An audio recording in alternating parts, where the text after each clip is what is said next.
साबर श्रीक्षेत्र संस्कृत विद्यापीठ को स्वागत। वर्तमान आम योग विज्ञान अध्ययन करुचे। योग विज्ञान रे मुद्रार महत्व बहुत रही। आसन, प्राणायाम, मुद्रा, बंध यही चारि गोटी अभ्यास करा जाए। वर्तमान आम केते गोटी मुद्रा विषय रे आलोचना करिवा। आलोचना नुहे, मुख्यतः मुद्रार किभଳି करा जाए ताहा आम देखिबा। जेकोसी एक सुखदायक आसन, seat in any comfortable pose, अर्थात जेकोसी एक ध्यानात्मक आसन रे आम बसिबा मुद्रा करिया काई। कारण मुद्रा आमर मन को स्थिर करिथाए, स्थिर करिथाए, एकाग्र करिथाए।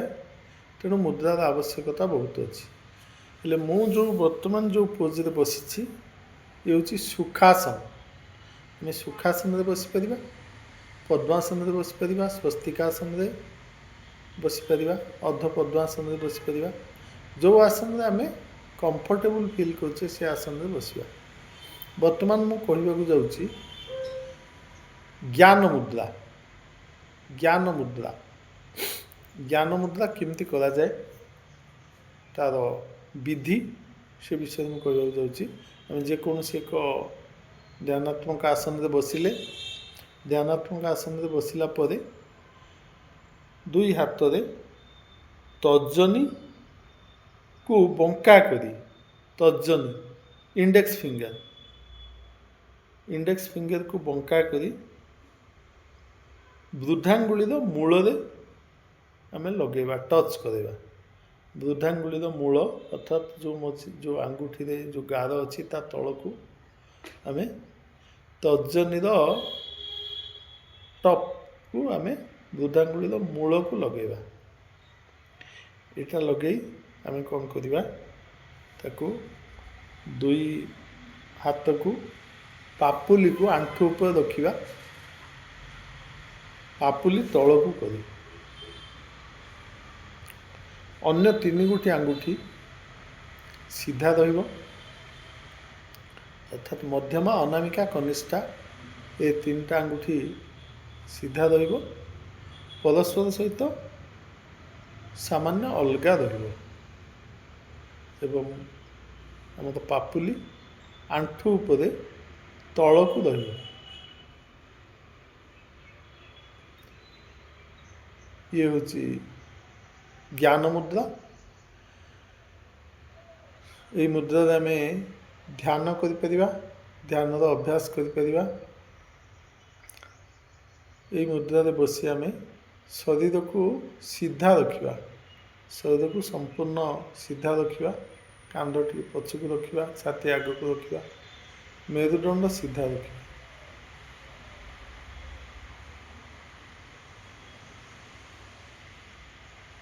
श्वासक्रिया साधारण, सहज, स्वाभाविक।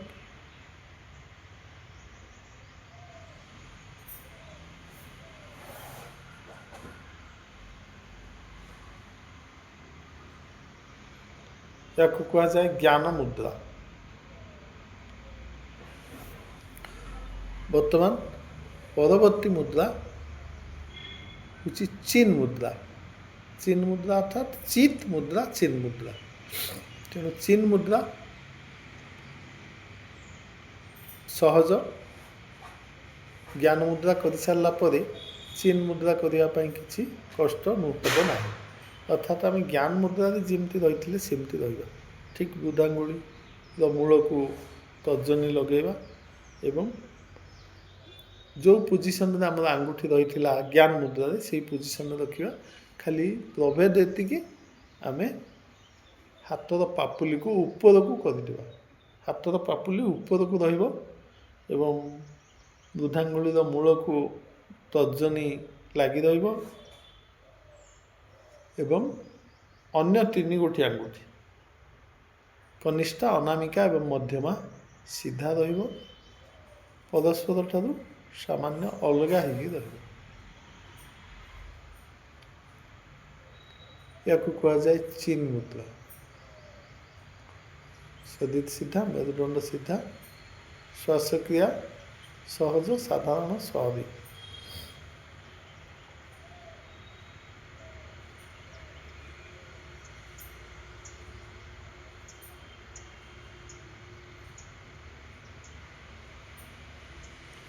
आम ध्यान पाई यही दुईटी मुद्रा भितर जेकोसी मुद्रा को आपणई पार, आम एडाप्ट कर जेकोसी मुद्रा, ज्ञान मुद्रा किंबा चिन मुद्रा।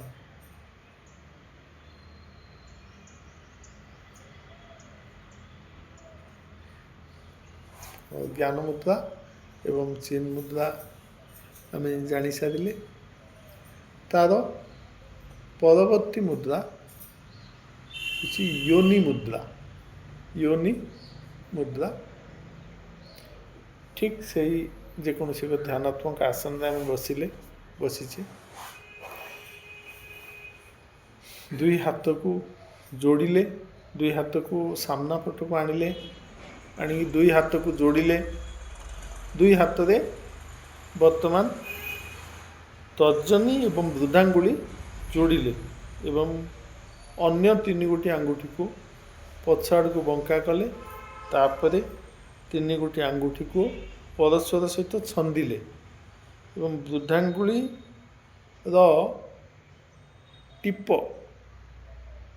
जोटा टिप आउ तर्जनी टिप ये दुईटा को जोड़ी रखिले एवं अन्य तीन गोटी आंगुठी परस्पर छंदी ही भीतर आड़ को बंका ही रहा एवं आमे नाभि पाखरे आकु रखिले एवं वृद्धांगुली शरीर आड़ को रहिला एवं तर्जनी तल आड़ को पॉइंट आउट कर रहा।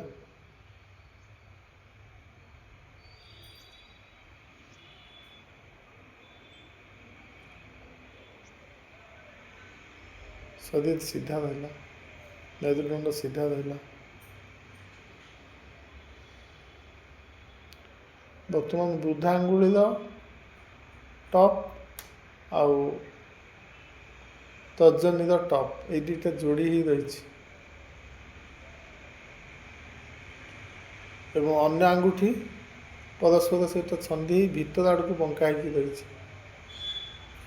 यहाँ गोटे ओम बा गर्भाशय गर्भाशय भली एक चित्र देखा जाको योनि मुद्रा कहा जाए।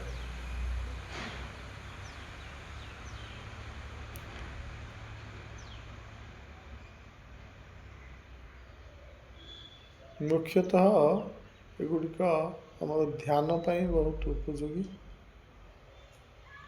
ता सहित आमर प्राण शक्तिर संचालन पाई मुद्रा अधिक उपयोगी। घेदंड संहितार वर्णना अनुसार मुद्रया स्थिरता, मुद्रा द्वारा आम स्थिरता हासिल करूँ।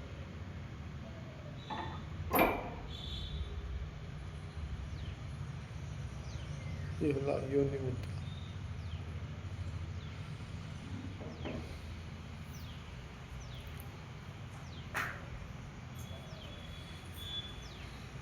तार परवर्ती मुद्रा भैरव मुद्रा। भैरव मुद्रा मध्य कष्टकर नुहे किंतु बहुत उपयोगी एवं ध्यान पाई अत्यंत दरकारी। भैरव मुद्रा, भैरव अर्थात शिव, शिव जो भली भाव में ध्यानस्थ अवस्था बसती तो कहुच्छी भैरव मुद्रा। भैरव मुद्रा आम बाम हाथ रखा सामने आमर गोड़ उपरे बा जंघ उपरे आम जो भली भाव में ध्यानस्थ अवस्था बसवा आमर नाभि सामने आम रखा बाम हाथ को, बाम हाथ उपरे रखा डाहाण हाथ ବାମ ହାତ ପାପୁଲି ପାପୁଲି ମୋ ବାମ ହାତ ନୁହେଁ, ବାମ ହାତ ପାପୁଲି ଉପରେ ଡାହାଣ ହାତ ପାପୁଲି ରଖିବା। ବାମ ହାତ ପାପୁଲି ଉପରେ ଡାହାଣ ହାତ ପାପୁଲି ରହିବ। ଶରୀର ସିଧା ରହିବ, ମେରୁଦଣ୍ଡ ସିଧା ରହିବ। ଦୁଇ କଉଣି ଶରୀର ଠାରୁ ବାହାରକୁ ରହିବ।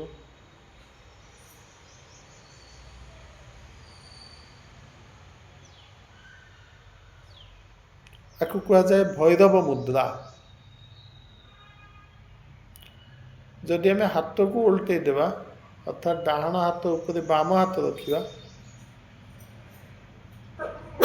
ତାହେଲେ ଏଇ ମୁଦ୍ରାର ନାଁ ହେଇଯିବ ଭୈରବୀ ମୁଦ୍ରା।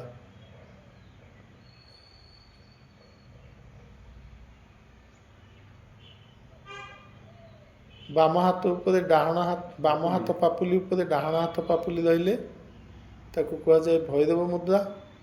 ଡାହାଣ ହାତ ପାପୁଲି ଉପରେ ବାମ ହାତ ପାପୁଲି ରଖି ଶରୀରକୁ ସିଧା କରି ଧ୍ୟାନସ୍ଥ ଅବସ୍ଥାରେ ବସିଲେ ତାକୁ କୁହାଯାଏ ଭୈରବୀ ମୁଦ୍ରା। ଆମେ ଜାଣିଲେ ଭୈରବ ମୁଦ୍ରା ଏବଂ ଭୈରବୀ ମୁଦ୍ରାର ବିଧି।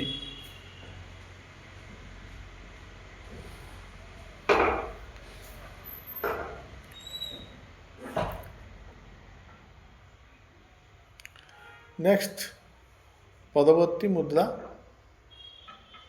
ହେଉଛି ହୃଦୟ ମୁଦ୍ରା। ଆମେ ହୃଦୟ ମୁଦ୍ରା ମଧ୍ୟ ବେଶୀ କିଛି କଷ୍ଟକର ନୁହେଁ।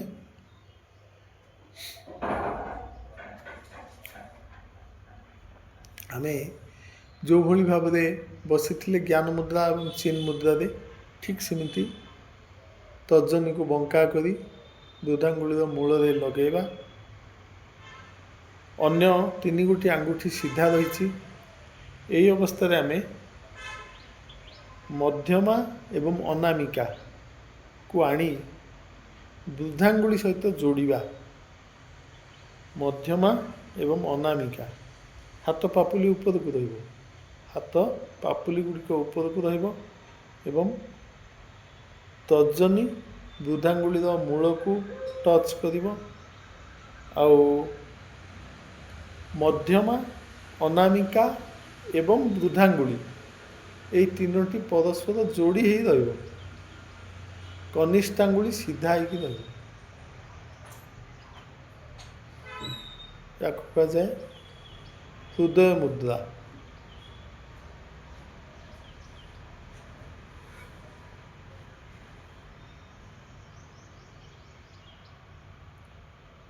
ବୃଦ୍ଧାଙ୍ଗୁଳି ବଙ୍କା ହେଇ ବୃଦ୍ଧାଙ୍ଗୁଳି ଠିକ୍ ରହିବ।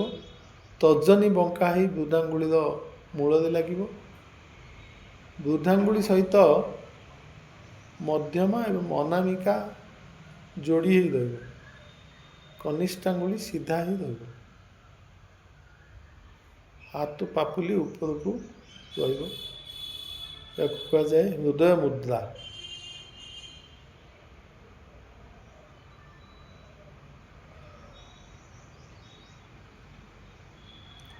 आज आम 6 गोटी मुद्रा विषय आलोचना कले। परवर्ती समय अन्य मुद्रा गुड़िक विषय आलोचना करिबा। धन्यवाद।